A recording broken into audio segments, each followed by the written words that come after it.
এই কর্মকাণ্ড বন্ধ ছিল, হলগুলো ভাসমান অবস্থায় ছিল এবং প্রশাসনিক কাঠামো অকেজো হয়ে পড়েছিল। ওই পরিস্থিতিতে আপনাদেরকে সাথে নিয়ে আমাদের প্রথম কাজ ছিল বিশ্ববিদ্যালয়ের একাডেমিক কাজকর্ম শুরু করা এবং এটিকে একটি স্থিতিশীল পর্যায়ে নিয়ে যাওয়া। আজকে প্রায় 1.5 বছর পর আপনাদের সবাইকে সাথে নিয়ে আমরা মোটামুটি একটি ভালো অবস্থানে আছি। আপৎকালীন পরিস্থিতি দূর হয়েছে এবং বিশ্ববিদ্যালয়ের সার্বিক একটি ঊর্ধ্বমুখী প্রবণতা দেখা যাচ্ছে। এখন অনেক সীমাবদ্ধতা আছে, কিন্তু ওভারঅল একটি ঊর্ধ্বমুখী প্রবণতা সব ক্ষেত্রে দেখা যাচ্ছে। যে আপৎকালীন এবং বিশেষ পরিস্থিতিতে আমি দায়িত্ব নিয়েছিলাম, সে আপৎকালীন কিংবা বিশেষ পরিস্থিতি এই মুহূর্তে আমরা উত্তরণ করতে পেরেছি আপনাদের সহযোগিতায়, আপনাদের অংশীদারদের ভালোবাসা।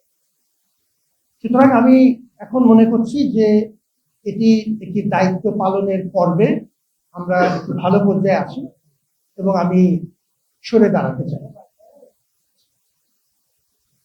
এখন এই মুহূর্তে আমাদের যেন কোনো শূন্যতা না হয়, ধারাবাহিকতা যেন কোনো অসুবিধায় না পড়ে, বিশ্ববিদ্যালয়ের স্মুথ ট্রানজিশন দরকার। সেজন্য আমাকে যদি সরকার মনে করেন, অংশীদাররা যদি মনে করেন যে আরো কিছু সময় এই ধারাবাহিকতার প্রশ্নে হঠাৎ শূন্যতা যেন না হয়, সেই প্রশ্নে যদি তারা কিছু সময় নিতে চান, আমি সেটি বিবেচনা করতে রাজি আছি বিশ্ববিদ্যালয়ের ধারাবাহিকতার সাথে। কিন্তু এখন আমরা সারা দেশের মতোই আমরা অধীর আগ্রহে অপেক্ষা করছি রাজনৈতিক সরকার, একটি নিয়মিত রাজনৈতিক সরকার দায়িত্ব নেবেন এবং আমরা তাদেরকে পূর্ণ সহযোগিতা করব। সুতরাং আমি সরে দাঁড়াচ্ছি এই কারণে যে আমি একটি বিশেষ পরিস্থিতিতে দায়িত্ব নিয়েছিলাম, এটিকে কোনো সময়ই আমি নিয়মিত চাকরি মনে করিনি। উপাচার্যের দায়িত্বটি আমার কাছে একটা আমানতের মতো ছিল।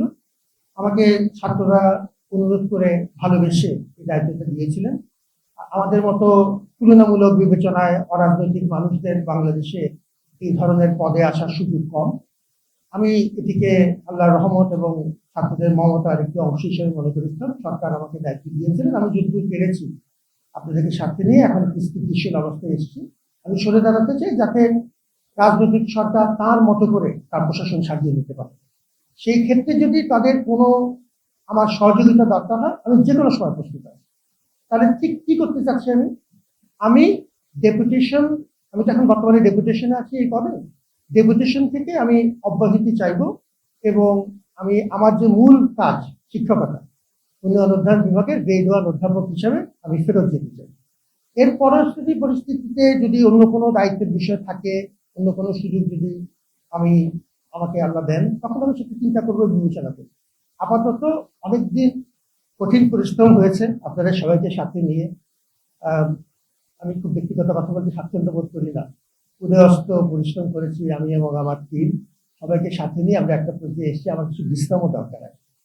তো আমার এই কথাটি আমি আপনাদেরকে ডেকে বলতে চাইলাম এই কারণে যে আপনারা সর্বক্ষণিক আমার সাথে ছিলেন। এটি আমার কৃতজ্ঞতা প্রকাশের একটি অংশ। যে পরিস্থিতিতে বিশ্ববিদ্যালয় ছিল তার চেয়ে অনেকটুকু উন্নতি হয়েছে। 31শে জানুয়ারি আপনাদের নিশ্চয়ই মনে আছে যে আমরা একটি 1.5 বছরের সালটা আমি করছিলাম আপনাদের সামনে, যে আমরা কত কিছু অর্জন করতে পেরেছি। সেটা আমি পুনরাবৃত্তি করছি না, যেহেতু অনেক পথ বাকি, কিন্তু একটি বিশ্লেষণ আমরা করেছিলাম আমাদের অর্জনগুলো কি, কোনটা করতে পারলাম, কোনটা করতে পারলাম। আজকে শুধু 3টি একটু উল্লেখ করি, শুধু 3টি, যদি 1, 2, 3 বলতে চাই। একটা হচ্ছে গণতান্ত্রিক প্রক্রিয়া সংহত হয়েছে, তার সবথেকে বড় উদাহরণ হচ্ছে ডাকসু এবং হল সংসদগুলো কার্যকর আছে। শিক্ষার্থীদের অধিকার মোটামুটি প্রতিষ্ঠিত হয়েছে। এখন কারো পক্ষেই সেটি সম্পূর্ণ আবার রিভার্স করা, একদম এটিকে সম্পূর্ণভাবে ইগনোর করার সুযোগ এখন কারো আর নেই। দ্বিতীয় যে বিষয়টি হয়েছে সেটিও গুরুত্বপূর্ণ, সেটি হচ্ছে আমরা এত রকম সীমাবদ্ধতার মধ্যে আমরা আন্তর্জাতিক স্বীকৃতি এবং র্যাঙ্কিং এ ক্রমাগত উন্নতি করি।